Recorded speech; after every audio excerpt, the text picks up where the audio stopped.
saint or a fraud? On this edition of the Newsmakers, we debate the legacy of Mother Teresa of Calcutta, who's been canonized by Pope Francis just 19 years after her death. Also on today's program, President Obama has created the world's largest marine reserve. But is this really the best way to protect the world's oceans? And in Picture This, marking 350 years since the Great Fire of London, how the city of today rose from the ashes of 1666.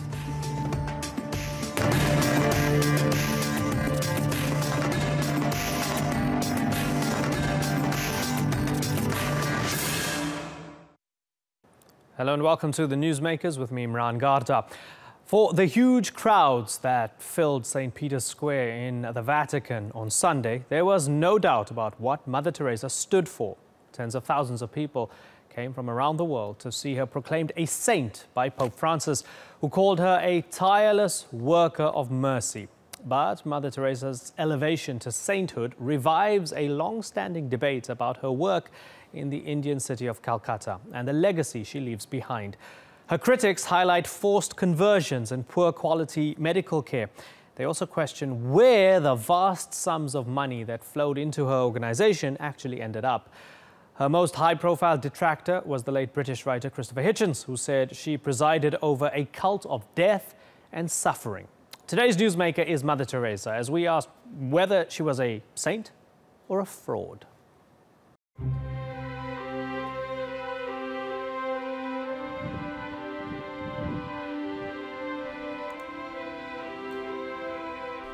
I want you to love the poor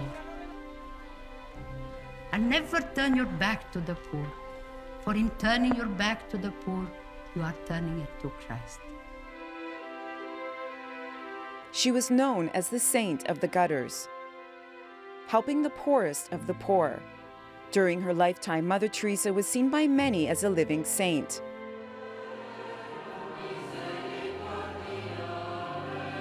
Two decades after her death, she officially became one.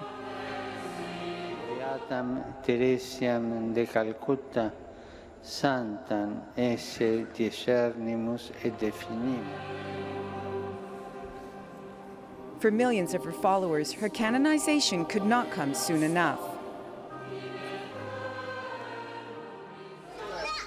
Born into poverty in 1910 to ethnic Albanian parents, Mother Teresa joined an Irish convent at the age of 18. But her calling was India, where she established the Missionaries for Charity to care for the poor in Calcutta. As her fame spread, Mother Teresa used her celebrity status to further her mission and won the Nobel Peace Prize in 1979. By the time of her death in 1997, 4,500 nuns worked in more than 600 of her foundations worldwide.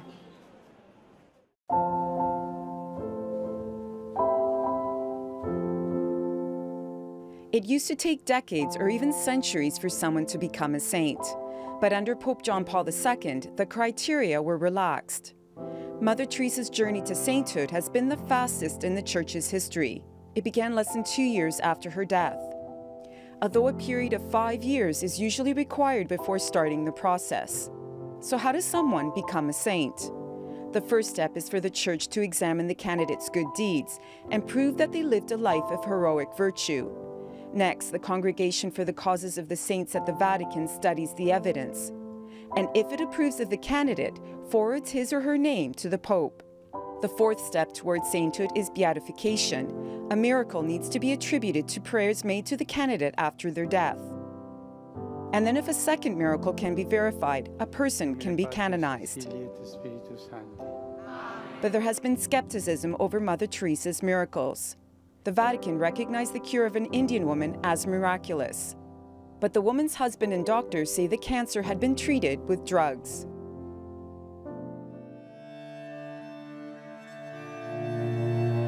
To her critics, Mother Teresa was a fraud and didn't provide the highest quality of medical care for people, seeing suffering as a gift from God.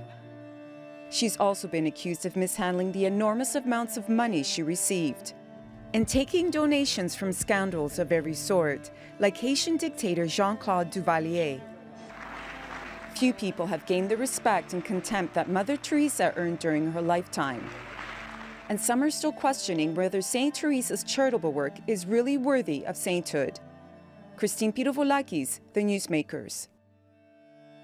Well, joining me now from London is Brenden Thompson. He's from Catholic Voices, a UK-based group which aims to improve the Church's representation in the media. And from Miami, I'm joined by Hemley Gonzalez, who worked as a volunteer in one of Mother Teresa's homes for the poor in Calcutta in 2008. Gentlemen, thank you very much for joining us. Hemley Gonzalez, let me start with you. Is Mother Teresa worthy of sainthood? It depends on how we like to see what the sainthood process is. This is a fabricated image of the Vatican, and it only basically holds value for Catholics around the world. So for me, it doesn't really matter whether she's a saint or not. What matters is the actual well-being of the people that are being helped or that this organization claims to help. Okay, so let me rephrase the question then. Let's go away from the qualitative issues of theology and whether the miracles were actually legitimate or not. Let's get away from all of that stuff, right?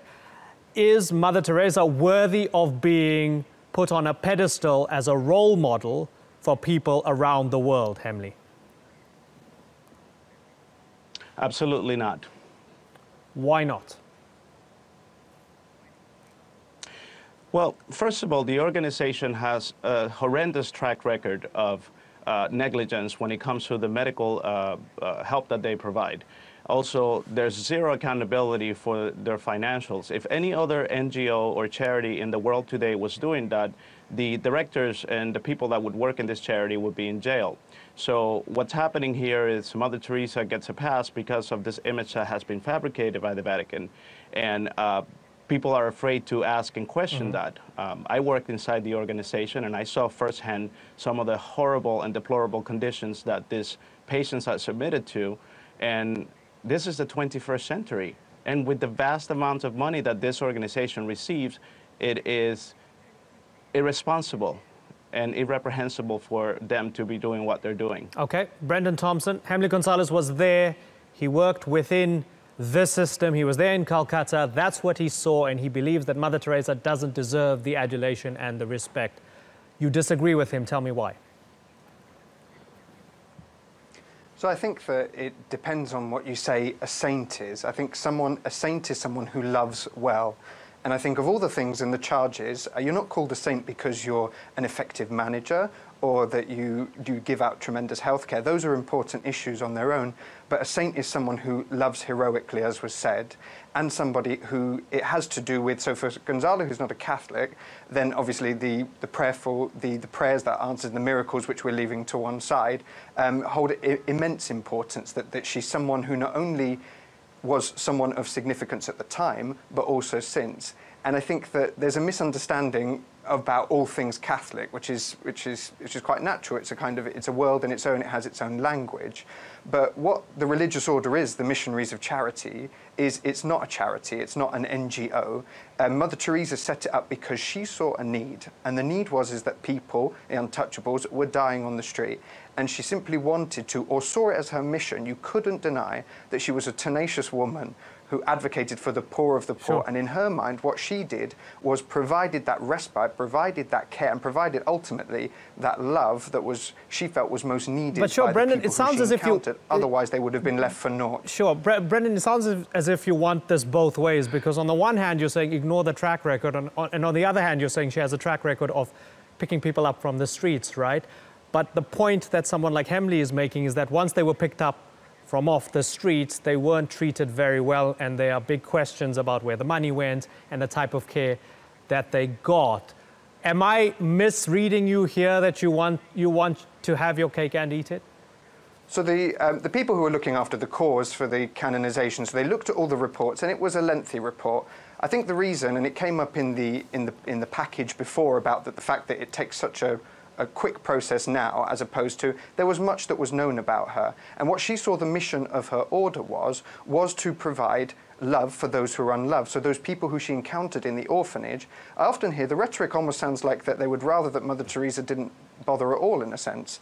I think lots of people, and you often see this, for instance, in Christopher Hitchens' Hell's Angels, the documentary, it never once talked to any of the orphans or any of the people who received care in one of Teresa's institutions. Okay, Hemley, Christopher Hitchens called Mother Teresa a lying, thieving Albanian dwarf. He said she wasn't a friend of the poor, she was a friend of poverty. Listen, Hemley, I mean, that you would agree that that was sort of pretty over the top from Hitchens, right? That's Christopher Hitchens, and he was bombastic, and you know, he got a rouse out of people. Whether I agree with the way that he framed that or not, that's beside the point. The father on the other side, it's just exemplified the Catholic rhetoric of love and heroism. Well, those are very nice words, but what we actually need is proper medical care. And if you're not able to provide that, then well, that's a question that we have to analyze. There are many Catholics and Christians that are not Catholic around the world who donate to this charity with the expectation that the problems of poverty are being solved. And that is far from what's happening inside Mother Teresa's charity. It was the case when she was alive. It is the case today as I worked inside the organization, as other volunteers have come forward, not just volunteers, but also doctors, nurses, and nuns who have left the order and have written extensively about the subject. This is a very troubling situation they have in their hands. The Catholic saint is, you know, fast-tracking this saint. The Catholic Church is fast-tracking this saint because, let's face it, it's a moneymaker for them. Right. It's what they're in business for. They're not in business to fix the problems of poverty. So, yeah, words like love and heroism, those are beautiful words. I can throw them around too, but at the end of the day is, what are we doing to eradicate poverty? And if you're not doing that, then what's your mission at all? To Brendan's point, Hemley, that it seems as if you would rather she didn't bother at all. Do you believe that those people would have been better off if she didn't bother at all, Hemley? The problem is that it's not a good enough excuse. If you were not receiving proper resources or help, which the missionaries of charity were and are, then I would say, you know, okay, you've done the best that you can, but it's not. They have not done the best that they can with the money that they receive. And quite frankly, that's what a lot of people around the world expect. They expect that this organization, receiving vast amounts of money, are doing proper medical care. You wouldn't put a family member in one of those houses. It is a horrific place for any of us, so why do we allow it for another human being? Brenden, is it disrespectful to ask where did all the money go? Well, it's funny, Gonzalez's point about putting your family member in that, nobody put their family member in that. These are people who were largely left on the street. So actually, and as we've said before, and I think it is an important point, that where Mother Teresa, and this was picked up in the report on her process of canonization, that where she was able to improve on medical practice, because they were working in horrendous conditions in Calcutta. Yes, it is the 21st century now, but in the 20th century in Calcutta, even in regular hospitals, the conditions were not what we would regard, in sort of, at least in the West, as acceptable. So she was working under intense pressure just to feed the amount of people that she got, let alone do that. And often the charge that's put across of wanting kind of undue suffering, the charge that's put across about wanting undue suffering, you know, okay, well, maybe she did this because she wants people to unduly suffer. Well, I think that's a load of nonsense as well. It's one of the biggest claims of what Christopher Hitchens puts across. Okay. And I think it's patently untrue for let me ask the question again, just one more time. Sure, sure, you made the point, Let me just ask the question one more time. Is it disrespectful to ask where did all the money go? Because we're talking about tens of millions of dollars and some very basic, dilapidated circumstances in Calcutta. The two don't seem to match. Is it disrespectful to ask where's the money? Where did it go to? I don't think it is disrespectful to ask, because there actually are a lot of myths in terms of, did Mother Teresa really receive money from Duvalier and things like that. I think it's an important question to ask, but I think it's easily answered by the fact that Mother Teresa saw her money, she saw her. The reason her mission was so successful is that the aims were very singular in terms of its help for the poorest of the poor. And she did it as best as she could with the resources that she had in Calcutta and sought to spread it. Because even in London, here where I sit, we have the poor being fed by missionaries of charity. Okay, Hemley's chomping at the bit. Hemley, you want to come in? We're running out of time. Absolutely. He's not answering the question. He's probably not going to answer the question. Since the 1950s, the Vatican has paid over $4 billion in child rape and settlement cases around world courts. That's just the tip of the iceberg of how this organization functions. I'm not suggesting that the money that Mother Teresa has received went to that, but it is a fair question to ask, and it is an absolute question that must be answered. There are not, by the way, tens of millions, there are hundreds of millions of dollars that the Missionaries of Charity has received. And if you put that in comparison with the service that they provide, it is clear that very little has been spent on this mission. So where is the money? And it's time to answer that question. Well, do you know that Teresa would give sums of millions, here's the answer to the question, that Teresa would give sums of millions to the Vatican where she thought that the Catholic missions, where their actual mission was for medical care, she gave it to them. And do you know that the Catholic Church is actually the largest provider of aid in the world and doesn't even feature in Forbes' top 50 of the highest grossing companies if it were a company? So partly, Mother Teresa was trying to answer this very objection by giving money to people who she thought that mission was their mission, not hers. Okay, point well made. 20 seconds, please, Hemley, because I've got to wrap. 20 seconds.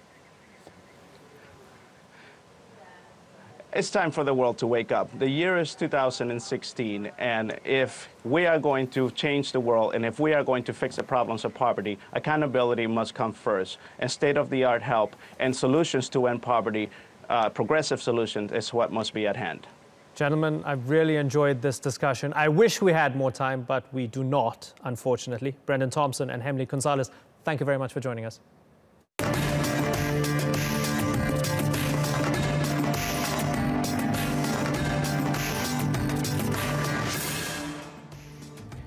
Coming up next on the Newsmakers, do dedicated marine protection areas support or undermine conservation of the world's oceans?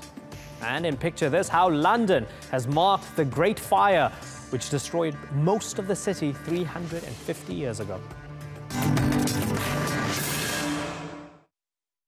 Climate change, pollution, overfishing, mining, just some of the reasons why the world's oceans and marine life are under threat. One of the main strategies to tackle this threat is the expansion of marine protection areas where human activity is banned. The US recently created the world's largest protection zone around Hawaii, where an area of sea the size of Germany, France and Spain combined is being turned into a marine reserve. Yvette McCullough reports.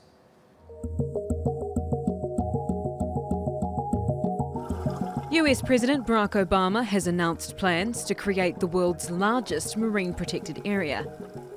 The Papahānaumokuākea Marine National Monument in the seas around Hawaii will be expanded to more than 1.5 million square kilometres. This will surpass the marine reserve area the UK created around the Pitcairn Islands last year.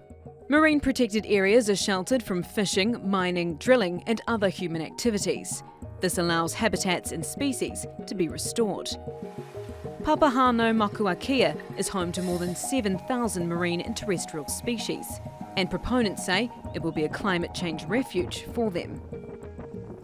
The UN's Convention on Biological Diversity has a target to make 10% of the world's ocean marine protected areas by 2020. But currently, MPAs still make up less than 4%, and the majority are due to just 24 huge areas.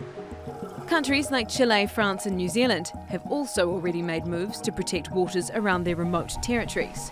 But some critics argue that these areas, like Papahānaumokuākea, aren't actually under that much pressure.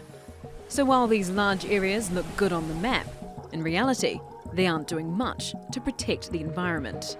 Yvette McCullough, The Newsmakers. Joining me now from London is Peter Jones. He's a reader in environmental governance at University College London. Peter, thank you very much for joining us. So this is the largest ecologically protected area on the planet. The news has been celebrated, but you're not so sure. Tell me why. I certainly celebrate the designation of a very large marine protected area around the Hawaiian Islands. But our main criticism is that the focus is increasingly on these vast, remote marine protected areas to achieve the 10% coverage target, and that focus is diverting political will, economic resources, and other necessary resources away from the need for smaller marine protected areas in inshore seas that are more intensively used. Do you not trust that they want to do both? No, I'm afraid I don't. If we include the Papahanaumokuakea marine protected area in those coverage figures, roughly 70% of the present coverage of 3.3% is coming from just 25 marine protected areas. Now, the Aichi target is about much more than coverage. The marine protected areas must also be effective. So there's a question over how you're going to enforce restrictions on such vast, remote, difficult to police seas. The target also says that the network should be representative. And if you've got 70% of the coverage coming from just 25 individual designations amongst a total of 6,000, then it's questionable whether that network actually is representative of the world's 232 marine ecoregions. The target also says that the network should be well connected, but the gaps between these 25 vast remote marine protected areas arguably will be too vast, too large. The fish and the larvae will not be able to connect between the individual MPAs. And last but certainly not least, the target says that the network, the marine protected area networks, should be equitable. And we question whether closing down the entire sea area that belongs to that country around a remote island where many people rely on access to marine resources, whether that actually is equitable. So the Aichi target, the 10% target, is about much more than coverage, and we question whether that target can be properly met through a handful of vast remote marine protected areas. Allow me to ask you a political question then, Peter. If you're skeptical about some of the intentions here, is this maybe just President Obama trying to pad his CV before he leaves office? I wouldn't single President Obama out for that critical observation. President Clinton and President Bush have also expanded Papahanaumokuakea prior to their departure. And also many other presidents around the world are keen to gain the green credentials which go along with having the biggest marine protected area in the world. So I wouldn't criticise them for political grandstanding, but nonetheless, the Convention on Biological Diversity target is about a lot more than political grandstanding. So we need to look at the marine protected area networks objectively and scientifically and actually assess whether these lauded contributions to achieving the target really are achieving the target, or whether in fact they're diverting attention and resources away from the smaller inshore marine protected areas that really are needed. I have an interesting line that I read in the Washington Post from a longline fisherman who said, "We move all over the ocean in the way the fish move." Jim Cook, the co-owner of Pop Fishing and Marine from Honolulu, said, adding that the new restrictions would mean 60% of federal waters off Hawaii are now closed to fishing. So you have that perspective from the longline fishermen. Do you have sympathy with that perspective? It's difficult I am at heart a marine conservationist. So it is difficult for me as a marine conservationist, I must confess, to have sympathy for a longline fisherman, because it is an ecologically very damaging form of fishing with very high bycatch that is impacting many high-level predators in the ocean food chains. But nonetheless, he has a valid point. But my response to the longliners would be, well, if your fish are migratory and they migrate around the planet and you follow them, then surely you can follow them and catch them when they leave the vast remote marine protected areas. Some critical observers have said that our observations on vast remote marine protected areas are in some way backed or supported by the commercial fishing industry.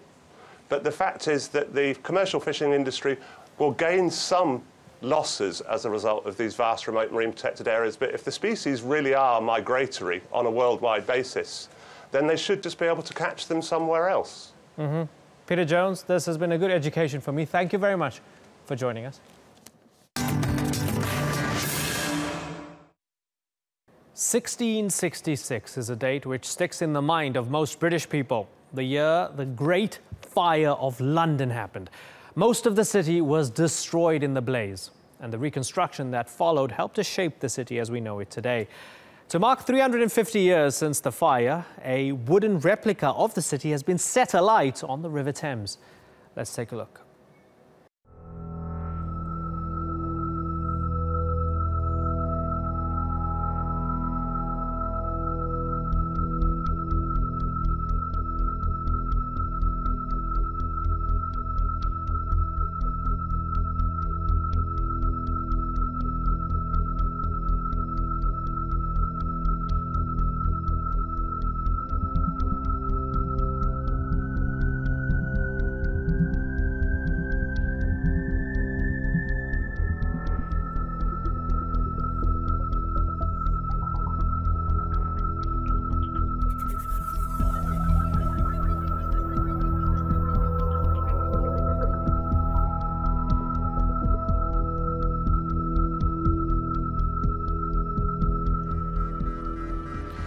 Today's newsmaker was Mother Teresa, or Saint Teresa of Calcutta as she will now be known.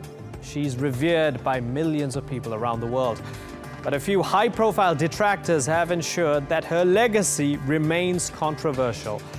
One of our guests today had volunteered in Mother Teresa's organization. He said it's still not clear where all the money went, and any other NGO would be held to a much higher standard. But we also heard from a supporter of the Catholic Church who said the Missionaries of Charity was not an NGO, and Mother Teresa's mission was to provide love for the unloved. No doubt that debate will continue, as in our age of modern media and communication, even saints are open to scrutiny. You've been watching this edition of The Newsmakers with me, Imran Garda. As always, thank you for watching. Bye-bye.